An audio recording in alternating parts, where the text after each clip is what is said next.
निबंध लेखन। निबंध लिखकर आप अपने विचारों को प्रकट कर सकते हैं, इसलिए अपने विचारों को किसी मनुष्य, पक्षी, पेड़, स्थान, प्रसिद्ध भवन आदि विषय को लेकर व्यक्त करने का प्रयत्न करें। जिस विषय पर निबंध लिखना हो उस विषय पर सोचकर कुछ संकेत तैयार कीजिए। ऐसा करने से निबंध लेखन का सरल तरीका आप सीख सकेंगे। समय का सदुपयोग। संकेत बिंदु, भूमिका, कारण। समय का सदुपयोग कैसे हो? उदाहरण, उपसंहार। भूमिका, लोगों को अपने काम के लिए समय न मिलने की शिकायत रहती है।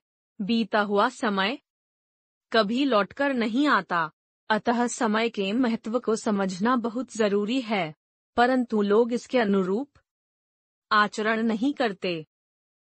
कारण, समयाभाव नहीं होता, किंतु कुछ लोग समय का अनुपयोग व दुरुपयोग करते हैं। कई लोग समय को आलस्य में खो देते हैं और कई लोग तो समय को व्यर्थ की बातों या अनुपयुक्त कामों में बिता देते हैं। उदाहरण, विद्यार्थी अपने पाठ का अभ्यास न कर समय को इधर उधर की बातों में व उपन्यास आदि पढ़ने में या चित्रपट देखने में खोते हैं। समय का सदुपयोग कैसे हो? समय की व्यवस्था करो। एक जिस काम के लिए जो समय रखो उसे उस समय में ही कर डालो। कोई काम कल पर न छोड़ो। काल करे सो आज कर, लोकोक्ति का हमेशा ध्यान रखो। 2. व्यवस्था ऐसी बनाओ कि पहले आवश्यक कामों को समय दो। 3. एक समय में एक ही कार्य करो। कहा गया है कि एक ही साध है सब सद है, सब साध है सब जाए। 4. जिस काम को हाथ में लो उसे पूरा कर छोड़ो, अधूरा न रहने दो। 5. रात्रि में सोते समय विचार लो कि कोई काम रह तो नहीं गया। उदाहरण, समय का सदुपयोग करने वाले ही महापुरुष हुए हैं, जैसे नेपोलियन, न्यूटन, महात्मा गांधी आदि। उपसंहार, जो लोग समय का महत्व नहीं जानते तथा अपना समय बर्बाद करते रहते हैं, उनका पतन निश्चित है, अतः हमें सदैव समय का उपयोग करना चाहिए। प्रातःकाल की सैर। संकेत बिंदु, सैर की जरूरत, प्रकृति की सुंदरता, व्यायाम से लाभ, अच्छा स्वास्थ्य। रात को जब हम सोने के बाद प्रातःकाल उठते हैं तो हमारे शरीर में रात भर की सुस्ती व आलस्य होता है। अपने शरीर में आई सुस्ती तथा आलस्य को दूर भगाने के लिए हमें प्रातःकाल सैर करनी चाहिए। इससे हमारा मन व मस्तिष्क दोनों स्वस्थ रहते हैं।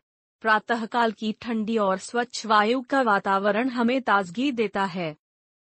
प्रातःकाल जब हम बाग बगीचे की ओर सैर करने के लिए जाते हैं तो वहां की हरियाली को देखकर हमारी आंखों को ताजगी मिलती है।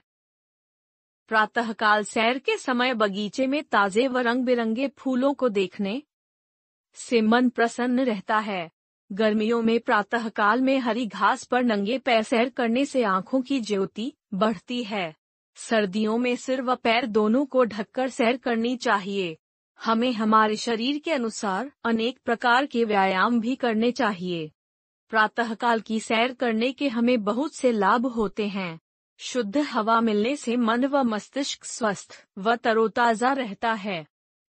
प्रातःकाल व्यायाम करने से रक्त शुद्ध होता है और धमनियों में रक्त का संचार होता है, जिससे स्वास्थ्य अच्छा बना रहता है।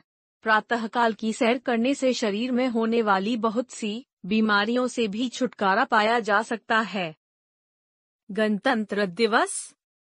संकेत बिंदु, मनाए जाने का कारण, गणतंत्र दिवस का दृश्य। उपसंहार, गणतंत्र दिवस प्रत्येक वर्ष 26 जनवरी को मनाया जाता है। इस दिन हमारा देश पूर्ण स्वतंत्र गणराज्य माना गया था। हमारे देश का संविधान भी इसी दिन से लागू हुआ था। इस कारण 26 जनवरी को विशेष राष्ट्रीय त्योहार के रूप में मनाया जाता है। इस दिन प्रातःकाल सभी राजकीय भवनों, विद्यालयों, महाविद्यालयों आदि पर राष्ट्रीय झंडा फहराया जाता है। इस दिन भारतीय सेना के तीनों अंगों के लोग सज धज कर आते हैं। हमारे भारत देश के सभी राज्यों की अलग अलग तरह की बहुत ही सुंदर झांकियां भी निकलती हैं। विद्यालयों के बच्चे भी रंग बिरंगी पोशाकों में नाचते गाते हुए आते हैं। इस दिन सभी विद्यालयों में बच्चों को मिठाइयाँ बांटी जाती हैं। शाम को दीपक तथा रंग बिरंगे बल्बों से हमारे देश में जगमगाहट की जाती है। 26 जनवरी हमारे देश के लिए गौरव का दिन है। इस दिन को देखने के लिए हमारे देश के लाखों स्त्रियों व पुरुषों ने त्याग किया था, इसलिए हमें अपने देश को हमेशा स्वतंत्र बनाए रखने के लिए, देश की एकता को बनाए रखने के लिए तथा सारे संसार में देश का नाम ऊंचा रखने के लिए अच्छे अच्छे काम करने चाहिए तथा देश के प्रति अपना कर्तव्य निभाना चाहिए।